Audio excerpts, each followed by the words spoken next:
Нацист Германы удирдагч Адольф Гитлерийн еврейчүүдийг анх сүрдүүлсэн утга санаа бүхий загтлыг олон нийтэд харуулахаар болжээ. Гитлерийн бичсэн энэхүү загтлыг еврейчүүдийн эрхийг хамгаалах байгууллага худалдан авч Лос Анжелес хотноо үзмэр болгохоор болсон байна. 1919 онд бичсэн уг загтлыг Симон Вестийн хэлтэв өнгөрсөн сард нэгэн хувийн эд зүйл цуглуулагчаас $150,000 худалдан авчээ. Уг загтлын санааг Гитлер гарган Германы аривын бичээч бичгийн машин дээр зогсон байна. Тухайн үед Гитлер аримд албаа хаж байсан бөгөөд удирдах тушаалын офицер түнд еврейчүүдийн эсрэг санаа бодлоо цаасан дээр бичиж ирэхийг тушааж байжээ.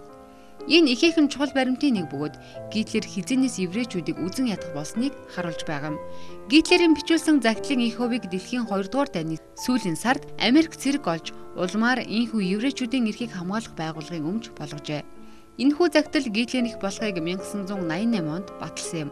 Одоо уг загтлыг 7 дугаар сард Лос Анжелес хотноо үзмэр болгохоор төлөвлөсөн байна.